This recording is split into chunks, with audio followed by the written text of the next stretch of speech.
Hey guys, I made some updates to the production viewer, so I just want to make a quick video to go over these updates. As always, we just go to application to production viewer, and you'll see now there are some extra buttons here.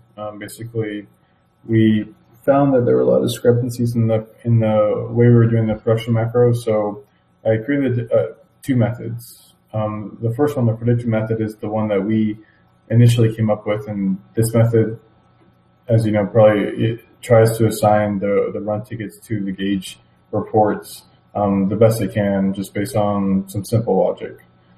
The absolute method, it's going to assign the run tickets to the gauge reports simply by matching dates, and that's all it does. So let's run through a quick example. So I'm going to choose this scenario because it's a good scenario for testing this. And this is typically what you see, and you can look at these two numbers here on the run barrels and the run barrels here. You can see that they don't match. This scenario is really what these new methods were designed for. So you can see that all these, even though that they're all active, and again, switching them active or inactive is just double clicking. You can see that we have some that you have two run tickets on the same date.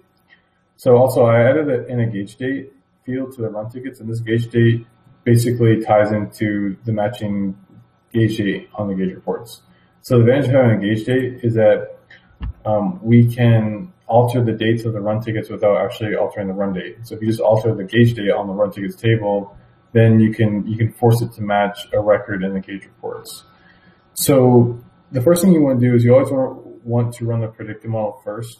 And I'm going to make a slight change here on the 15th. I'm going to kind of show you why this is so important to have a gauge date here. So let's look at this record, and you can see that this has already been run. 196.18 is what you have here, and so it's matching. But let's suppose that this gauge date was the 14th. So also, when you add in a run ticket, it's always going to automatically assign a gauge date that's the same as the run date, because at that point, it doesn't really matter. You know at that point that the gauge date should just basically always match the run date. Altering these is only if you need to alter them because there are slight discrepancies. So let's set this to be what it would be after we first put it in. So if we first put it in, you can see that it's automatically going to go to the 14th here on the 13th. Sorry, right here. And you can see that there is no run for the 14th. So if you put it right here on the 14th, it wouldn't make sense because there was no pickup on the 14th by the gauge reports. So if we run the predictive model first and just hit this exclamation point, then you can see that it will automatically put it assigned to the 15th because it knows that it's approximately where it should be. But the system will also go back and update this gauge date to be the 15th as well. So it will automatically do that for you, which is really nice because now if you click on it, you can see that it left the run date the same and it changed the gauge date to match the date in the gauge report. So at this point, you can see we still have a discrepancy, and it's really because the predictive model does not handle two run tickets on the same date. It doesn't understand that. So what you really have to do is you can see that it only picked up the 195 here, and it didn't pick up this 181. So the way to get this to read both of them is that you need to go to the absolute method. So now what the absolute method is going to do is it's going to take these runs by the gauge date and force them into the matching gauge date here.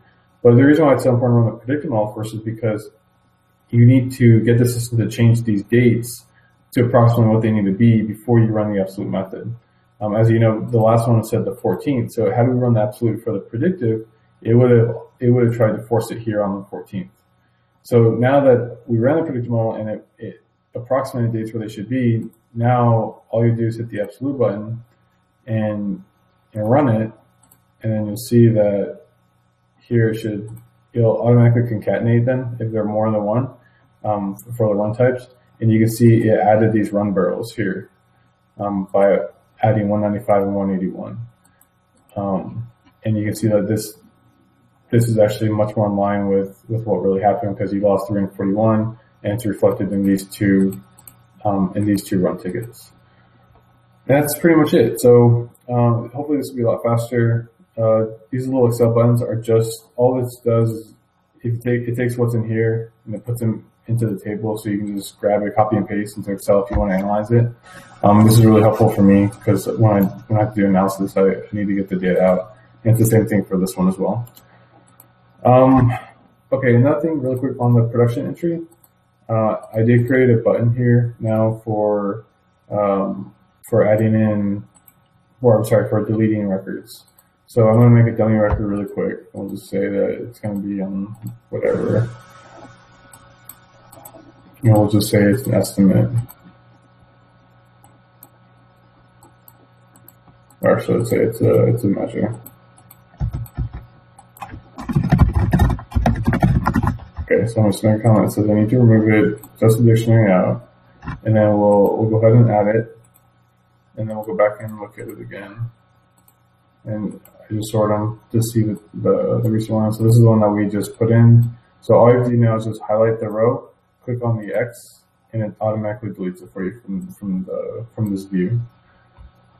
Okay, and I think I'm going to make another video on the maintenance application, but I'll do that in a separate one. Okay, thanks.